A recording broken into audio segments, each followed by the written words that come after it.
공독해 올린 하나님의 말씀은 사도행전 21장 15절부터 26절까지 다주셔서 일어나십시오.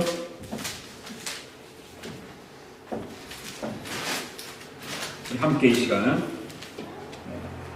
큰 소리로 합독하시겠습니다. 시작. 이 여러 날 후에 전장을 준비하여 예루살렘으로 올라갈새 가이사랴에 몇 제자가 함께 가며 한 오랜 제자 고보로 사람 나손을 데리고 가니 이는 우리가 그의 집에 유하려 함이라. 예루살렘에 이르니 형제들이 우리를 기꺼이 영접하거늘 그 이튿날 바울이 우리와 함께 야고보에게로 들어가니 장로들도 다 있더라. 바울이 무난하고 하나님이 자기 봉사로 말미암아 이방 가운데서 하신 일을 낱낱이 보아니 저희가 듣고 하나님께 영광을 돌리고 바울들어 이르되 형제여 그대도 보는 바에 유대인 중에 믿는 자 수만 명이 있으니 다 율법에 열심히 있는 자라. 네가 이방에 있는 모든 유대인을 가르치되 모세를 배반하고 아들들에게 할례를 하지 말고 또 규모를 지키지 말라 한다함을 저희가 들었도다. 그러면 어찌할꼬 저희가 필연 그대에 온 것을 들으리니 우리의 말하는 이대로 하라. 소원한 네 사람이 우리에게 있으니 저희를 데리고 함께 결례를 행하고 저희를 위하여 비용을 내어 머리를 깎게 하라. 그러면 모든 사람이 그대에게 대하여 들은 것이 헛된 것이고 그대도 율법을 지키 행하는 줄로 알 것이라. 주를 믿는 이방인에게는 우리가 우상의 제물과 피와 목매어 죽인 것과 음행을 피할 것을 결의하고 편지하였느니라 하니 바울이 이 사람들을 데리고 이튿날 저희와 함께 결례를 행하고 성전에 들어가서 각 사람을 위하여 제사 드릴 때까지 결례에 만기된 것을 고하니라. 아멘. 앉으십시오.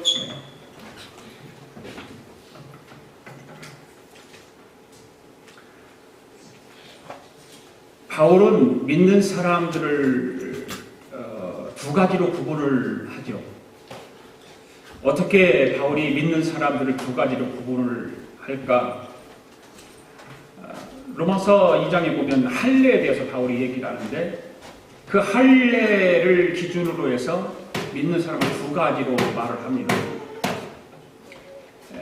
하나는 육체의 할례를 받은 사람이고 하나는 마음의 할례를 받은 사람을 이야기합니다. 육체의 할례를 받은 사람이라 어떤 사람일까요? 바로 육체의 할례만 받은 사람은 그 육체로만 하나님의 말씀을 따르는 사람을 말합니다. 이런 사람은 하나님께 벌을 받지 않기 위해서 하나님 말씀을 따르는 사람입니다.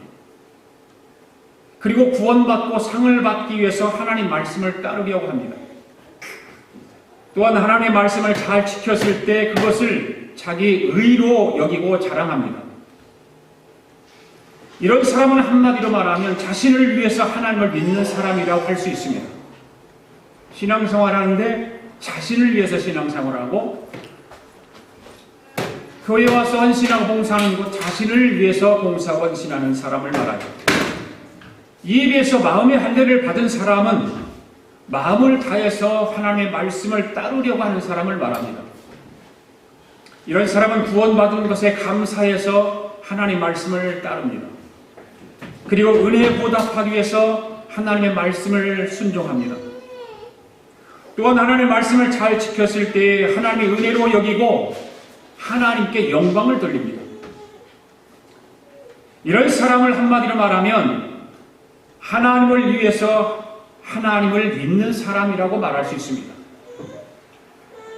나를 위해서 하나님을 믿는 것이 아니라 하나님을 위해서 하나님을 믿는 것입니다.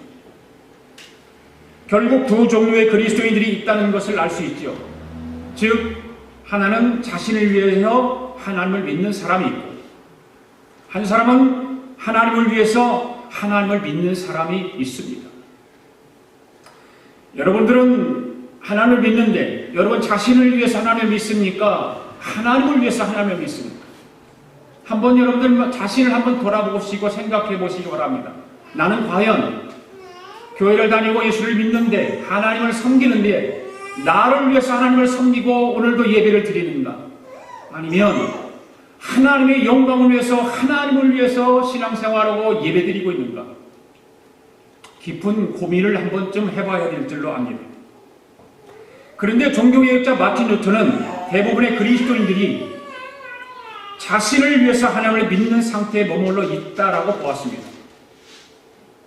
그것은 자신을 위해서 하나님을 믿는 이런 상태는 타락한 인간 어떤 본성에 적합하기 때문이라고 말하고 있습니다. 타락한 인간 본성의 가장 중요한 특성은 뭐냐면 자기중심적이고, 그렇기 때문에 하나님을 믿어도 자기를 위해서 믿는다는 것이 또 편하고 자연스럽다라고 보고 있습니다. 그래서 루터는 종교개혁이라는 결심을 가지고 당시 기독교인 로마 가톨릭의 부패와 잘못된 모습을 차마 보지를 못하고 있습니다. 부패해도 보통 부패한 것이 아닙니다. 타락해도 보통 타락한 것이 아닙니다. 모든 것이 자기중심으로 신앙생활을 하고 있는 거예요. 그래서 루터는 그 일로 인해서 종교 개혁을 일으키기 위해서 95개의 조항의 문구를 써서 베텐베르크라고 하는 성당문에다가 붙이고 종교 개혁을 감행합니다. 루터는 그 일로 인해서 종교 재판에 소환을 받게 되죠. 이 형식은 종교 재판이라고 하지만 실상은 로마 가톨릭의 불의와 부정을 폭로한 그를 많은 그런 사람들이 루터를 처형하기 위해서 소환을 하게 된 것입니다. 그 소환에 응하기만 하면 재판은 형식적이 되어서 바로 결과는 처형을 받게 되는 것입니다. 그런데 그 루터의 제자들과 루터의 친구들이 이러한 사실을 알고 그 종교 재판에 나가지 못하도록 만류를 합니다. 그런데 루터는 친구들과 지지자들의 만류에도 불구하고 담대하게 그 종교 재판장에 응하게 되는 것이죠. 그래서 루터는 그러한 결정을 마음에 하고 재판장에 나가면서 그를 지지하는 자들에게, 그 지지하는 자들 앞에서 내 주는 강한 성이요 방패와 병기 되시니 그 환난에서 우리를 구하여 내시리로다. 이 찬송을 직접 만들어서 자기를 지지하고 자기 친구들 앞에서 그 노래를 찬양을 부르면서 그 재판장을 향해서 계단으로 무릎을 꿇고 올라가는 것이죠. 이 루터가 재판을 받던 곳에 가보면 문 앞에 이런 문구가 써 있다고 합니다. 나는 결코 물러설 수가 없고 또한 물러서지 않겠다. 나는 여기 서 있겠다. 하나님 나를 도와주소서. 이렇게 써 있다고 해요. 결국 루터는 승리합니다. 부패하고 타락한 로마 가톨릭의 굴레를 벗어버리고 본래 기독교의 모습으로 회복할 수 있었던 거죠. 그렇게 한 사람의 올바른 신앙과 믿음이 새로운 모습으로 회복한 교회가 바로 우리가 함께 신앙생활한 이 기독교, 개신교가 탄생한 거예요. 진정한 기독교.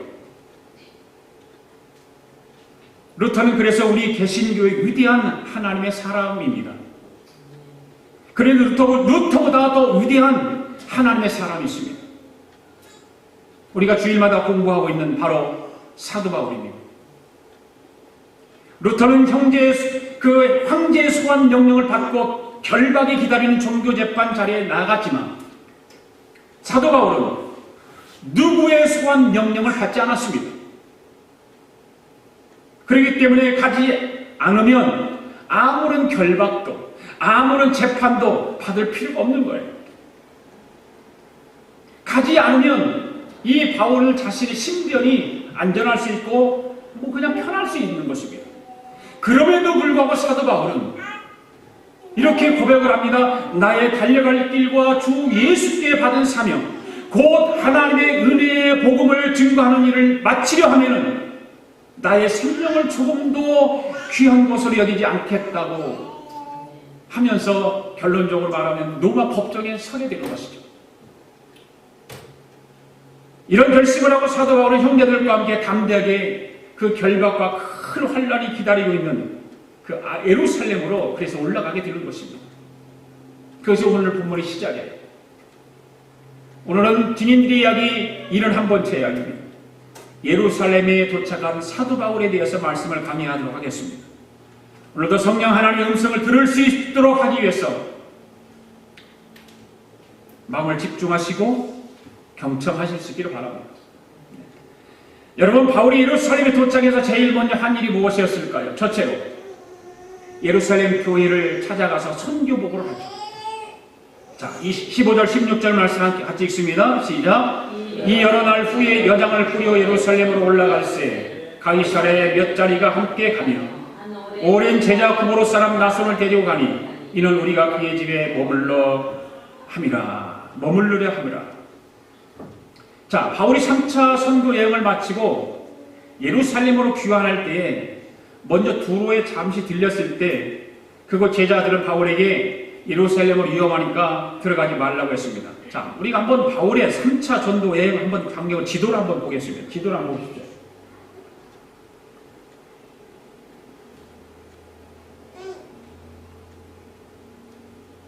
자, 한번 봅시다. 자, 바울이 3차 전도 여행이 지도입니다. 이쪽이 안디옥에서 시작해서 이ben서 드로아로 빌립보에서 고린도 갔다가 다시 백에서 이쪽으로 안 가고 다시 바닷가로 해서 드로아에서 기후 거쳐서 밀레드에서 에베소 장로들을 불려서 마지막 세 번이나 설교를 하고 그리고서 거쳐서 여기 두로라고 하는 곳에 왔죠.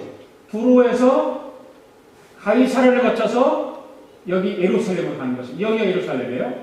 여기가 가이사랴 여기입니다. 두로는 여기입니다. 두로 시돈과 두로에서 예수님이 사역했던 곳이죠. 그리고 여기 두로와 시돈은요 지금 레바논 땅이에요. 우리가 이 지도를 보면 확실히 알 수 있어요. 그리고 이 레바논, 여기가 시리아, 요르단, 그렇죠? 예.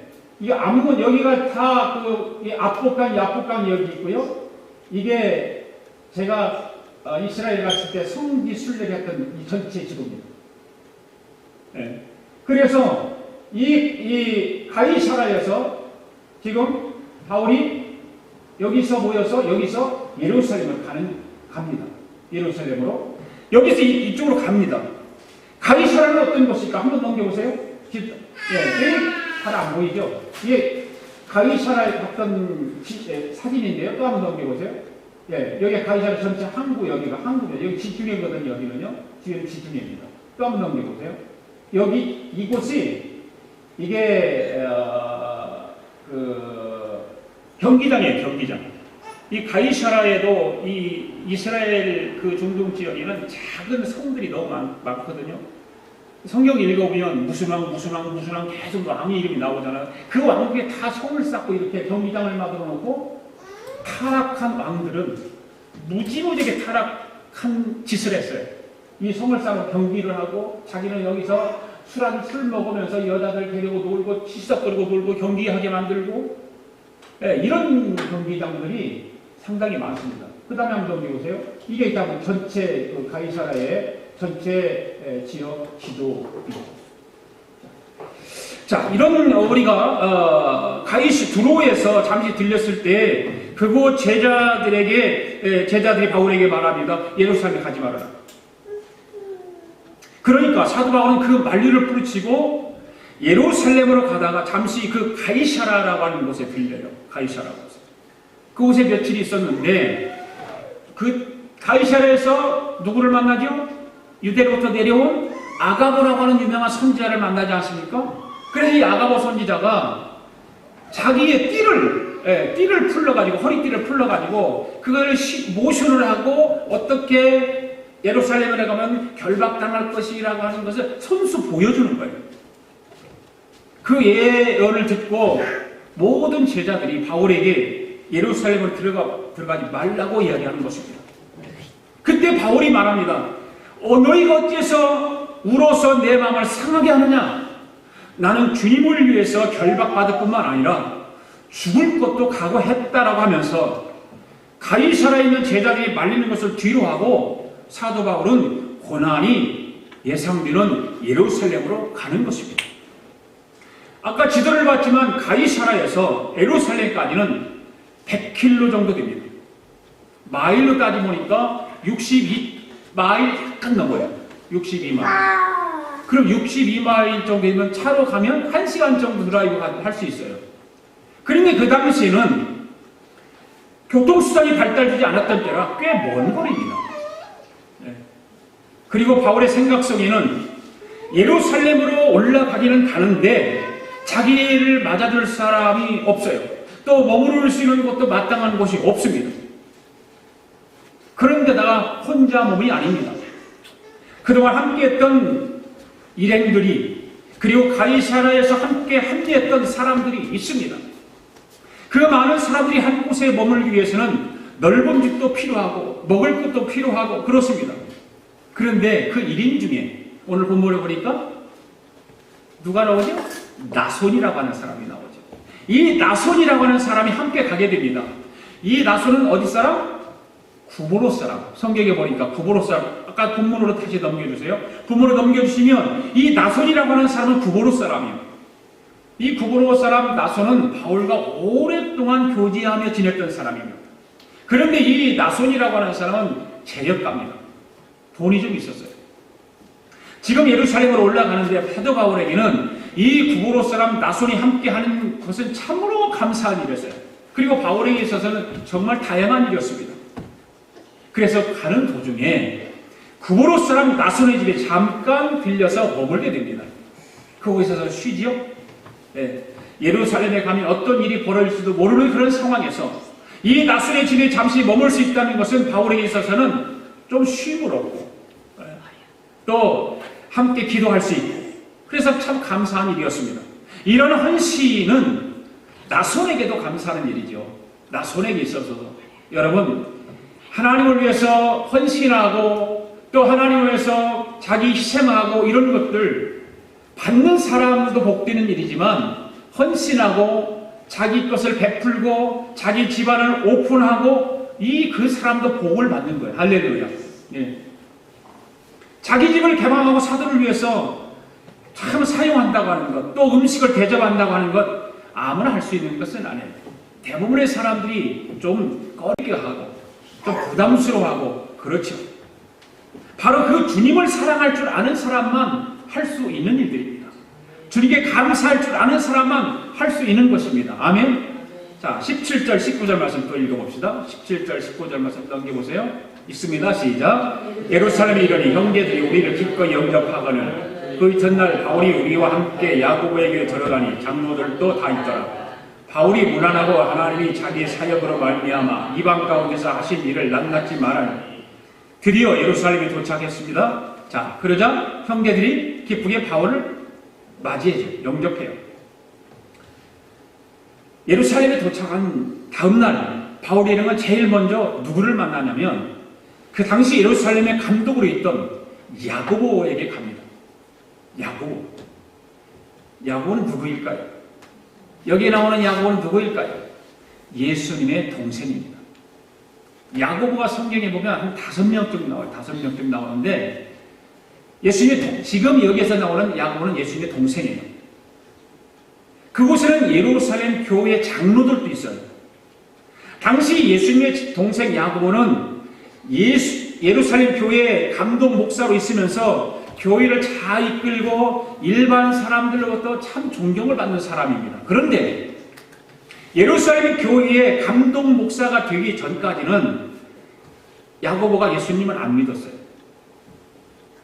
자기 형이 예수님인데도 안 믿었어요.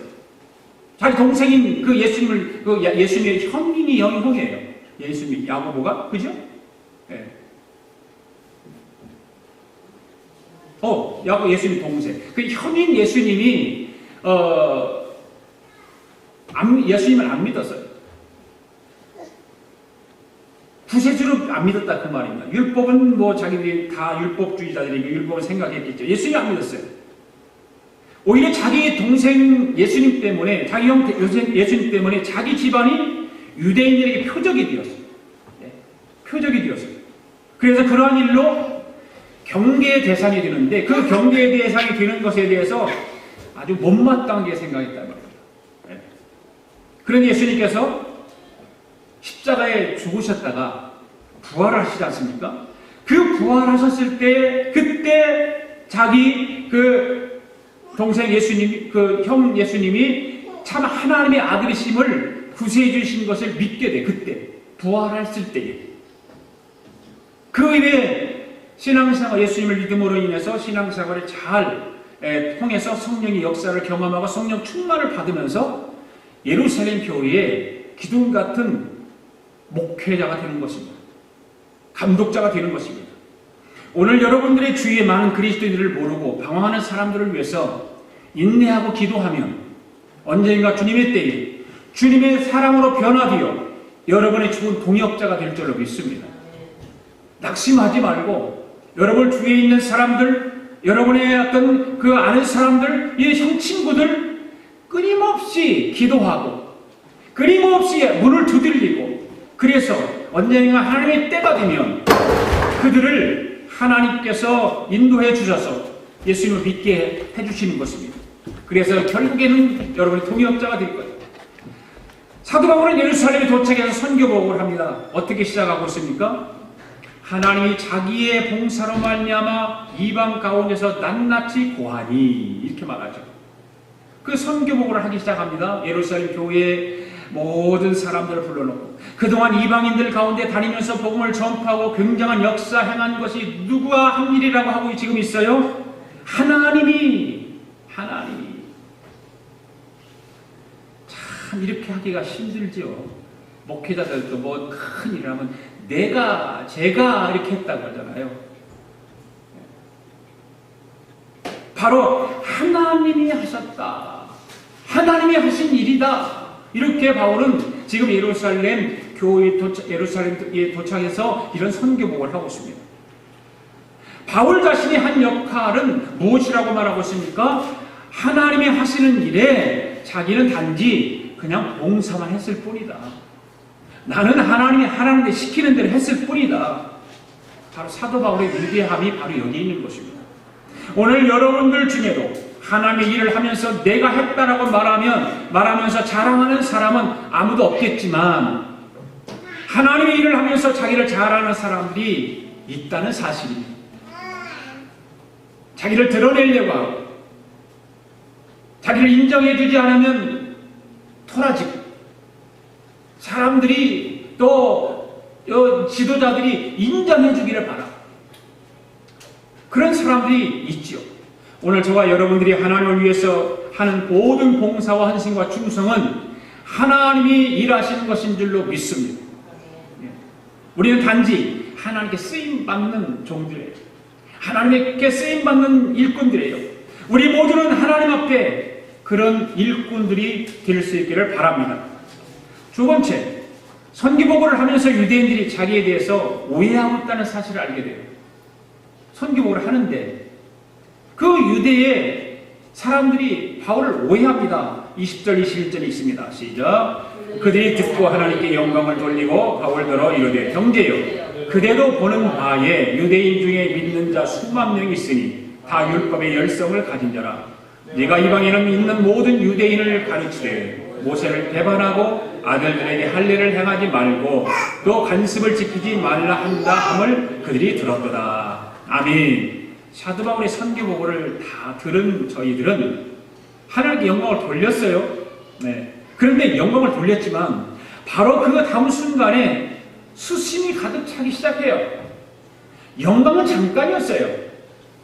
그리고는 그들은 현실로 돌아옵니다. 그러면서 바울대로 말하는 것입니다. 형제여, 그대도 보는 바와 같이 유대인 중에 믿는 자 수만 명이 있는데 그들은 다 율법에 열심히 있는 자라는 것입니다. 네. 아니 믿는 자면 믿는 자지 율법에 열심히 있다는 것은 무슨 말일까?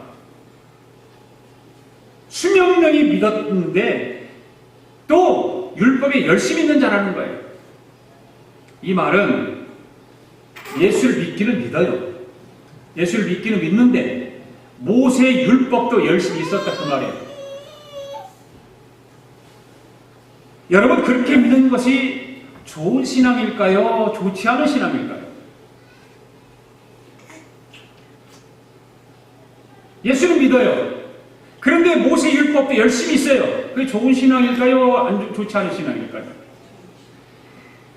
잘 생각해서 대답하세요. 좋은 신앙이라고 대답할 가능성이 참 많아요. 그런데 우리가 성경적으로 보면 좋은 신앙이 아니에요. 예수도 믿고 율법에도 열심히 있는 것이 좋은 신앙처럼 보이지만 사실은 좋은 신앙이 아니라 그 말입니다. 잘못된 신앙인 것입니다. 그들은 예수도 믿고 모세의 율법도 지켜야 뭘 받을 수 있다고 믿었어요? 구원받을 수 있다고 믿었기 때문에 그래요. 성경에는 그렇게 예수님이 말한 적이 한 번도 없어요. 여러분, 구원은 오직 예수 그리스도를 통해서만 받을 수 있잖아요. 그렇죠? 아멘? 네. 율법을 지켜야 구원을 받을 수 있다고 하는 사람들은 구원관이 잘못된 사람들이죠. 바로 잘못된 구원관을 가지고 있습니다. 하나님은 율법을 지키면 구원받는다고 하신 적이 없어요. 그렇기 때문에 예수 그리스도를 이 땅에 보내주시고 우리의 모든 죄를 대신해서 십자가에 죽게 하셨잖아요. 그래서 예수님을 통해서만 구원받을 수 있는 거예요. 그렇기 때문에 누구든지 예수 그리스도를 구세주로 믿고 영접하기만 하면 구원받게 되는 것입니다. 아멘? 예. 우리의 행위가 100% 깨끗하지 못하다 할지라도 그 죄를 자백하고 예수님을 믿기로 마음만 먹으면 구원받는 것입니다. 아멘. 모세 율법과는 상관없습니다. 구원받고 난 이후에 모세 율법을 위해 삶 속에서 적응해서 지켜나가고 그렇게 또 윤리적으로도 도덕적으로도 잘 깨끗하게 살아가면 훨씬 더 좋겠죠. 그러나 구원과는 상관이 없다.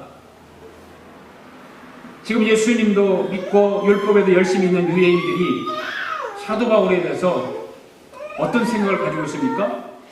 21절에 보십시오. 네가 이방인인 모든 유대인들을 가르치는데 모세를 배반하고 아들들에게 할례를 행하지 말고 또 관습도 지키지 말라고 한담을 그들이 들었도다. 들었다는 거예요. 네, 들었다는 것입니다. 지금 유대인들은 사도 바울에 대해서 상당한 그래서 오해를 하고 있는 것입니다.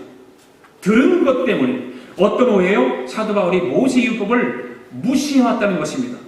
그리고 지키지 않았다는 거예요. 그리고 율법에 명시된 할례를 행하지도 않고 가르치지도 않고 주장했다는 거죠. 그러니까 유대인들에게 사도 바울이 완전히 미운 가시처럼 인식되어 있는 거예요. 그러니까 우리가 좀 속된 말로 싸가지 없는 그런 사람인 거죠. 여러분, 우리가 사도 바울의 복음 전파에 대해서 지금까지 공부했잖아요.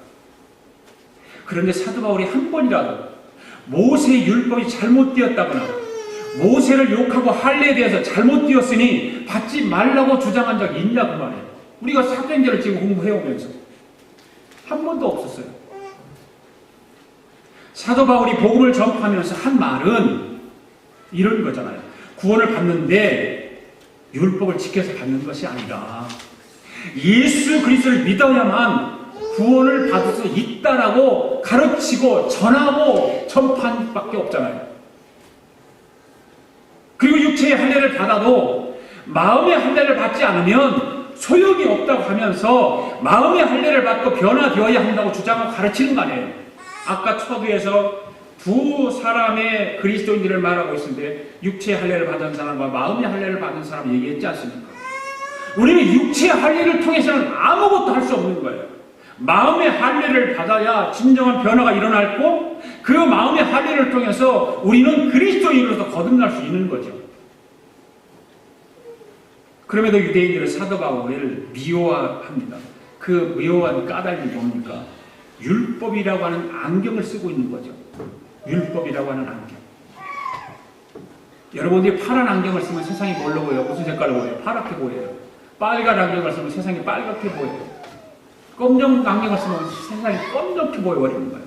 그와 마찬가지로 율법이라고 하는 안경을 쓰고 사람을 보게 되면 사람을 보는 눈이 부족해 보여요.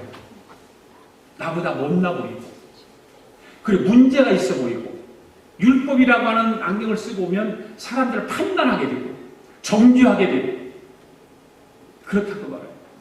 바로 유대인들은 율법을 안경을 쓰고 사도 바울을 바라봤기 때문에 사도 바울의 사역이 온통 문제가 많고 오해가 있고 그래서 불신하고 미워하게 되는 것입니다. 오늘 저와 여러분은 어떻습니까? 나의 잘못된 고정관념, 잘못된 사고, 그런 것을 가지고 다른 사람을 바라보지는 않습니다.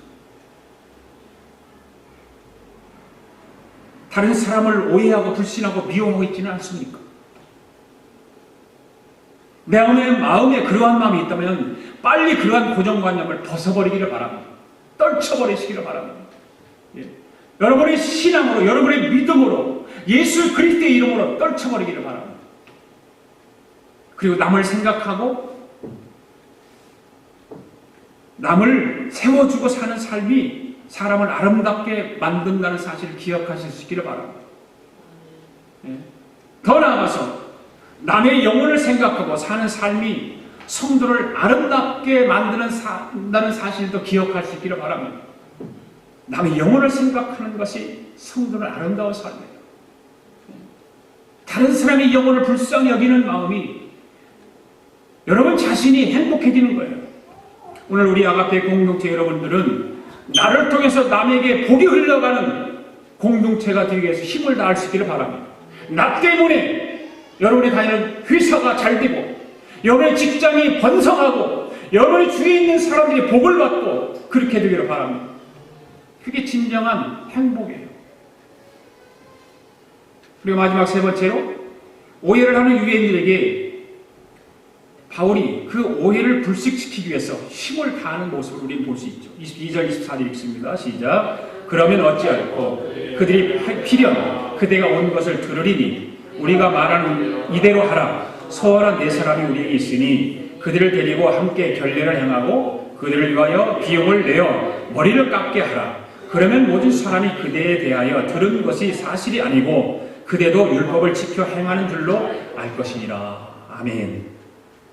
지금 야고보와 예루살렘에 있는 그 교회에 있는 장로들은 그 얘기를 듣고 하나님께 영광을 돌렸어요. 그러나 야고보와 그 장로들은 아직도 유대인 신자들 중에 율법의 열심을 가진 사람이 있다고 얘기를 하고 있습니다. 그들은 바울이 이방 지역에 사는 유대인들에게 모세를 배반하고 할례를 아들들에게 행하지 말고 규례를 지키지 말라라고 한다는 소스문을 듣고 그렇게 믿고 있었어요. 그 들은 것을 그대로 믿었어요. 그리고서 그들의 공격을 야고보와 그 예루살렘 교회 장로들이 염려가 생긴 거죠. 그래서 그 야고보와 장로들이 그 오해를 풀기 위해서 대책을 내놓습니다. 바울에게. 그 뭐예요? 우리가 시키는 대로 하는 거예요. 우리가 계획하고 우리의 각본대로 이렇게 좀 해보라는 거예요. 그럼 오해가 풀리지 않겠느냐? 여러분, 이것이 보통 믿음이 없고 두려움에 사로잡혀 있는 사람들이 하는 행동이죠. 믿음이 없는 사람들의 행위, 믿음이 없는 사람들의 계획, 믿음이 없는 사람들의 어떤 각본, 그 사람들이 결례를 행하지 못하고 있다. 좋은 기회다. 내가 돈을 들여서 비용을 내서 이 사람들이 결례를 행하는 것을 도와주어라. 그러면 많은 사람들이 당신에 대한 소문이 헛소문이고 또 당신이 율법을 배척하는 사람이 아니고 지키는 사람이라고 알 것 아니냐는 거죠. 바울에게 그 얘기를 합니다. 이렇게 함으로 해서 이웃을 피해가자는 거죠. 그 비난을 피해가자는 거예요. 그 오해를 불식시키자는 거예요. 여러분에게 질문 한번 합니다. 예루살렘 교회 지도자들의 생각이 전략입니까? 신앙입니까? 전략이죠. 신앙에서 나온 것이 아니고. 여러분, 신앙에서 나온 것이 아니고 하나님의 어떤 상황적 전략에서 나오는 거예요. 상황적인 전략을 통해서 이거를 모면해보자 하는 거예요. 이건 신앙이 아닙니다. 두려움 가운데서 도망가고 싶은 마음. 인간적인 하나의 전략인 것이죠. 우리 인생을 살아가면서 신앙생활을 하다가 이러한 일들을 많이 하잖아요. 믿음으로 하지 아니하고 우리 어떤 전략적인 생각들, 우리의 이성적인 생각들을 가지고 그것이 하나님의 일이냐 우리는 하려고 하는 것이 얼마나 많냐 그 말이에요. 룻기를 한번 여러분들이 자세히 읽어보세요. 베들레헴에 기근이 왔어요. 거기에 있지를 못하고 인간적인 생각으로 어디로 가죠? 룻이 모압 땅으로 식구들을 데려가잖아요. 모압으로 잠깐 이주를 합니다.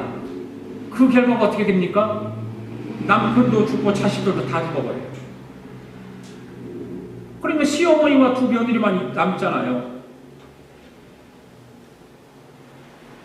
세 과부가 모여서 살 수밖에 없는 그런 상황에 빠져버리지 않습니까? 아브라함을 또 보십시오. 아브라함에게 갈대아 우르를 떠나서 내가 네게 지시할 땅으로 가라고 하나님께 말씀하셨을 때 그는 순종해요. 그렇죠. 순종해요. 그런데 아브라함이 그곳에 가보니까 뭐가 있어요? 기근이 있잖아요. 가라고 할 때 갔는데 기근이 일어났습니다. 아니, 하나님이 가라고 했으면 기근이 없어야 되잖아요. 그렇잖아요. 풍요로워야 하잖아요. 그런데 기근이 있습니다. 그래서 어떻게 합니까? 하나님이 시키지 않은 아이디어를 짜내는 거예요. 그리고 어디로 가요? 애굽으로 가잖아요. 애굽으로. 애굽으로 가고 무슨 짓을 합니까? 자기 부인을 자기 누이라고 애굽 왕에게 부어버려. 빼앗겨. 나중에 뒤로 찾기는 하지만 엄청난 일들이 빼앗길 뻔했는 자기 부인을 빼앗길 뻔한 일들이 자기 머릿속에 있는 아이디어를 통해서 잘 될 것 같고 그것이 더 좋을 것 같이 했지만 결과적으로는 위험한 일들이 있었다는 거죠. 여러분들이 인생을 살아가면서 신앙생활 하는 사람들이잖아요. 예수 믿는 사람들이잖아요. 어떤 결정적인 일을 할 때 믿음으로 하십시오. 절대 이성으로 여러분의 계획과 판단과 어떤 조직적인 그걸 가지고 하려고 하면 반드시 실패하는 거예요. 그거는 믿음으로 해야 돼요. 25절 26절 또 읽읍시다. 시작. 주를 믿는 이방인에게는 우리가 우상의 제물과 피와 목매어 죽인 것과 음행을 피할 것을 결의하고 편지하였느니라 하니 바울이 이 사람들을 데리고 이튿날 그들과 함께 결례를 행하고 성전에 들어가서 각 사람을 위하여 제사 드릴 때까지 결례 기간이 만기된 것을 신고하니라. 아멘. 자, 오해를 풀기 위해서 야고보와 장로들이 내놓은 대책은 하나님의 일을 하기로 소원한 네 사람을 소개하고 있잖아요. 네 사람. 그들에게 결례를 행하고 그들의 머리를 깎고 희생 예물을 드릴 때 드는 경비가 있어요. 경비. 그것을 부담하라는 거예요. 부담하라는 거예요. 그 25절을 보면 예루살렘 1차 모임에서 결의한 내용이 결정됩니다. 그렇게 하기로. 그래서 예수를 믿는 이방인들에게 편지를 쓰죠. 이런 문제에 대해서 사도 바울이 26절에서 뭐라고 했습니까? 바울이 이 사람을 데리고 이튿날 그들과 함께 결례를 행하고 성전에 들어가서 각 사람을 위해서 제사 드릴 때까지 결례 기간이 만기된 것을 신고했다. 이 말씀을 보면 사도 바울도 타협적인 신앙을 가지고 있는 거예요. 이 말씀만 보면. 근데 사도 바울의 깊은 신앙을 우리가 한번 볼 수 있어야 돼요. 사도 바울은 야고보 예루살렘 교회 성도들이 일러준 대로 하나님 앞에 서원한 네 사람을 데리고 성전으로 들어가서 함께 정결 내식을 거행하고 서원한 기간 동안 성전에서 함께 있다가 결례가 마치는 그 만기된 것을 알려줍니다. 이제는 됐다. 여기까지 하면 된다. 오늘까지 이제 맞춰도 된다. 자, 여러분에게 질문 한번 해볼까요? 또 사도 바울의 경우는 전략입니까? 신앙입니까?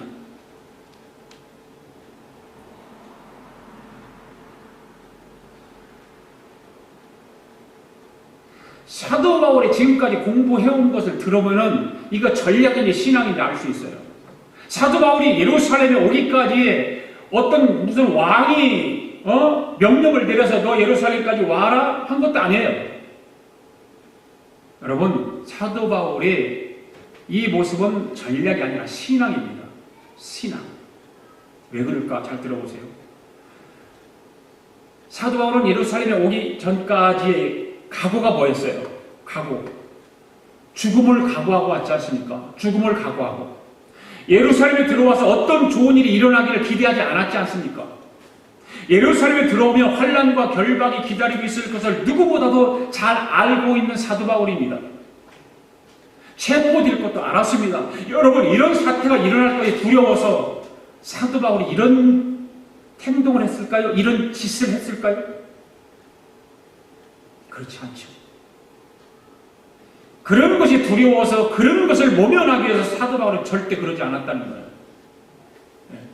사도 바울은 관심은 오직 한 가지예요. 뭐예요? 유대인들이 예수 그리스도를 믿기를 원했기 때문에 그래요. 그들에게 어떻게 하면 예수 그리스도의 복음을 전파해서 그들이 예수 믿게 할까? 그 생각밖에 없는 거예요. 사도 바울 마음속에는, 생각 속에는. 그렇게 해서라도 저들이 예수를 믿기만 한다면, 예수 그리스도를 믿을 수만 있다면 바울은 그것을 선택하겠다는 거예요. 그것까지라도 그렇게 하겠다는 말이에요. 이방인에게는, 그래서 사도 바울은 이방인처럼, 유대인에게는 유대인처럼 복음을 전파했던 사도 바울의 그 복음 전파 사역을 우리는 잘 알고 있지 않습니까? 사도 바울에게 있어서 형식이 중요하지 않았어요. 살아도 주를 위해서, 죽어도 주를 위해서 그들이 예수님을 믿을 수가 있다면, 그들의 복음을 알 수만 있다면 사도 바울은 무엇이든지 하고 싶은 마음이었다, 그 말입니다. 할렐루야. 로마서 9장에 보면 이런 고백이, 사도 바울의 고백이 정말 절실하게 기록되어 있어요. 여러분 읽어보세요. 이방인들은 예수를 믿는데 왜 유대인들은 예수를 믿지 않을까? 바울의 고민이 거기 있는 거예요. 이것에 대해서 사도 바울은 견딜 수가 없어요. 이방인들이 가서 복음을 전하면 잘 받아들여서 예수를 믿는데 왜 유대인들은 예수를 안 믿을까? 고민에 빠진 거죠. 그래서 그는 심지어 자기 고백하잖아요. 자기 형제 곧 골육의 친척의 구원을 위해서라면 나는 저주를 받아도 그리스도에게서 끊어지는 일이 있다 할지라도 나는 그것을 원한다. 나는 이 세상에 당장 없어질지라도 저도 괜찮다는 거죠. 내 친척 골육 친구들이, 친척들이 예수만 믿고 구원받을 수만 있다면 나는 이 자리에서 죽어도 괜찮다는 거예요. 이게 진정한 복음 전파자의 사명이 아닙니까? 여러분, 이렇게 말하는 사람이 무엇이 무서워서 그렇게 타협하겠어요? 오해를 풀기 위해서 율법이 원하는, 율법이 요구하는 일을 바울이 서슴지 않고 그 일을 동참해서 오해를 풀어내기 위해서 야고보와 예루살렘 장로들이 시키는 대로 했겠어요?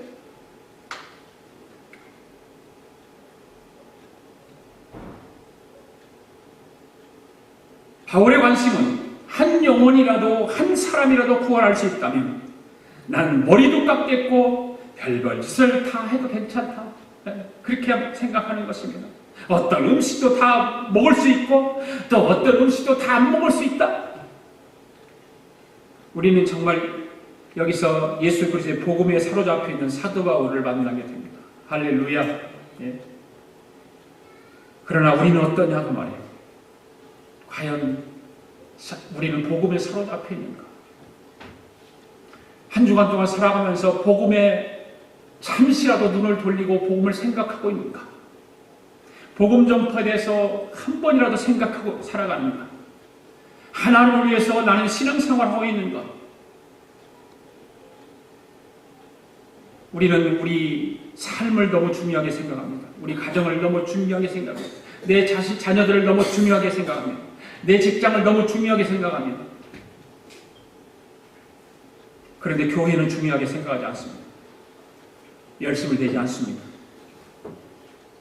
겨우 주일 예배 한 번 드리고 그걸로 끝. 교회를 다니는 사람들은 자기 자신을 위해서 신앙생활을 많이 합니다. 많은 사람들이, 교회를 다니는 사람들이 자신을 위해서 신앙생활을 합니다. 사도 바울은 하나님을 위하여 자기 같은 것 없어요. 자기 내세우지 않아요. 자기는 생명까지도 하나님 앞에 다 바치기로 작정하고, 바로 결정적인 차이가 여기 있다는 거죠. 현대 그리스도인들은 많은 자기를 위해서 신앙생활을 하는데, 사도 바울은 자기를 위해서 신앙생활을 하지 않았다는 거예요. 하나님을 위해서 했다는 거죠. 사랑하는 교우 여러분 예수님 믿습니까? 독하게 믿어야 됩니다. 예수를 믿으면 설렁설렁 믿는 게 아니에요. 독하게 믿으세요. 타협하지 마세요. 타협하면 참 편하죠. 타협하면 모든 것이 쉽지요. 쉽게 갈 수 있어요. 인생은 쉽게 갈 수 있어요. 그러나 얻는 것은 없습니다. 마지막에는 결국 비참해지는 것입니다. 독하게 믿는 사람은 사람들에게 비판도 받습니다. 그렇지만 그래도 여러분, 우리 아가페 교회 교우들은 독하게 믿으시기를 바랍니다. 예. 사업에 어떤 이익이 있어도 주의를 온전히 지켜야 됩니다. 하나님 앞에 드리는 11조도 온전하게 해야 되는 것입니다. 하나님의 것을 도둑질하면 안 돼요. 훔치면 안 돼요. 분명히 성경은 하나님의 것을 하나님께 드리도록 되어 있어요. 그리고 전도하십시오. 바울의 열정적인 복음 전파 사역은 오늘 우리가 본받아야 하는 것입니다. 이 세상에 생명과 영혼을 구하는 일보다 보람된 일은 없다는 사실을 기억하시고, 이 한 주간도 전도하는 일에 시간을 투자하는 저와 여러분 될 수 있기를 바랍니다.